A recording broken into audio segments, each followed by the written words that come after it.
We did a whole video on digitizing applique manually, how to digitize your locator stitch, your tack down stitch, your cover stitch if you want them. But the applique input method is a tool that makes that a little bit easier.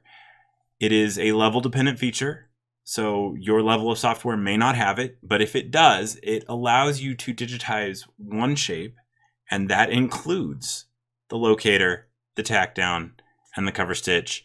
It also includes the ability to change the background color as if you were laying down fabric, so you get a bit more of a preview in your OFM of what that may look like with that fabric. To use the applique input method, you click and hold for half a second. Typically the complex fill is what's in this spot, but I've been using the applique input method, so that's what's there. I let go, and now I have that selected. You can change your background type. You can digitize your shape just like you would a fill. Hit enter. If you have a hole, add the hole. And then you can add more holes. I'm going to hit enter. And once I do, I have an applique. So I'm going to grab my edit mode and I'm going to right click on it and I'm going to go to properties, and let's look at some of these properties. So to start with, we have the background type. You can have that be a solid color or a crosshatch. You can even select a graphic, so you could scan in the material that you plan on using and go navigate to a swatch of that material. Now, some are loaded with your software. I don't see you using teal, wrinkly corduroy very often, but if you are, you could, show that as a preview and have it show up in the background, or you could scan in the exact one that you're using. I tend to use just solid color, and I will go in and go to more colors and I will blend and select to make it match whatever color I'm using. The default is a nice lavender now. It's not so harsh on your eyes. And then the next thing is color change enabled. Now, what you're not seeing here under general is that this includes your locator stitch. If you don't have color change enabled, it will sew your locator stitch and then immediately start sewing your tack down stitch. I want them to be separate colors so that I can put in an applique stop on the machine in the color sequence. Your tack down stitch, you can enable it or you can disable it. I really struggle coming up with a reason to disable it unless I'm doing other pieces manually. But then you have your object type. So let's disable the cover for a minute so that we can just see the tack down stitch. So here it's a column type. That's going to be your zigzags, your tackles, your E-stitches. And you would change those here under top stitching. So you could change your stitch type here. But it's a column type. So let's go back to the main applique. If we choose walk, we can have that inset walk. So now it's 15 points inset. It's that walk stitch. That'd work nicely, especially if you were hand cutting. You'd have your locator, you'd put down your tack down, and then you could kind of trim up around that. You would have to be steadier with your scissors than I am. Let's go back to a column. And here, this is what I typically do. It's a tackle stitch. You could change it. You could have it be an E stitch, or that's a little dense. I could change that to 25 points. It's a little bit looser. You could have it be a zigzag, which is a little looser. You could have it be a tackle, which is what I typically do. Typically do a tackle at 17. Here you can also change your column width. I like 30 points, but if you need a little bit more room, you can change that.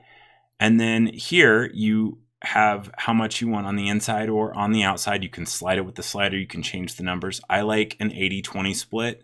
You saw that in the other applique video. There's a reason these numbers match a lot of my preferences. Now, if you enable a cover stitch, I would really enable the color change because that allows me to double check after I tack it down. Is it sewing what I think it is or not? if there's a color change in there, I can put in an applique stop at my machine. It will feed the frame out. It will wait for me to look. Did I line everything up the way that I thought it did? Did it shift while it was sewing the tack down? I have a chance to kind of fix things or trim up little bits that are sticking out, any of that, if I have that enabled. So I pretty much always have that enabled. And then you have the option for your cover stitch, how wide it is and where it falls. And then if you go over here, you can change what stitch type you want it to be, although satin with an auto density is going to work really well for me for a lot of these. So you've got all of those here. Let me hit apply and OK. What's really nice about that is if I move one of these points, if I edit this point, it will move my locator, my tack down, and my cover, all three at the same time. I don't have to edit them individually. Another nice thing about this tool is if you use change element type, so let me just grab this vector, I can use change element type, which is this here, and I can say change that to an applique, and I can add that. And now I'm not digitizing anything, it just poof, gave me an applique. I've got all the properties that I can go tweak if I need to. So you can see all of that. So very easily you could either digitize around it. If you have change element type, you can use that to change to an applique very, very quickly. If you have multiple letters, it will do each one individually.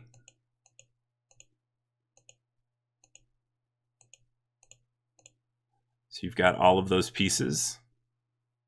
Let's go into the properties. I don't think color change is enabled on this one. It's not. I would enable it. Now, here's the thing. It's going to do locator, tack down, cover, locator, tack down, cover, locator, tack down, cover for every single letter. If you want to do those separately, you can right-click, go to operations and convert object to wireframe, and that will split it apart into those pieces that make it up. You've got your locator, you've got your tack down, and then you've got your cover. So you can resequence them to sew all your locators first and then all your tack downs, or like I would do maybe 2 or 3 letters at a time. You can resequence it that way. So you can digitize with the applique input method, and then you can convert that to wireframe if you want access to all of those individual pieces. Lastly, if you have something where the cover stitch is a little bit more decorative and uneven, you can still use the applique tool. Let's hide this cover stitch. You can still use the applique tool. I just disable the cover stitch so that I'm using the applique tool for the background color, which is handy, the locator stitch, which is really necessary, and the tack down stitch, which is really handy. And then I just digitize my own cover stitch over it using mostly column 2s, and I used a walk as a travel. The applique input method is a really nice way to speed up your digitizing of applique and your editing of applique, because if you edit the outline, it's going to move all the pieces with it, the locator, the tack down, and then that cover if you have it. Do I use it every time I digitize with applique? No. Do I have to have the tool to digitize for applique? Absolutely not. Does it make my life a little bit easier? Sure. If you are planning on doing a lot of applique, it may be worth contacting your sales rep and saying, hey, this is a tool that I think that I need, just to see if you don't have it, what it would take to get it. If you do have it, play with it. See how you like it for digitizing those appliques.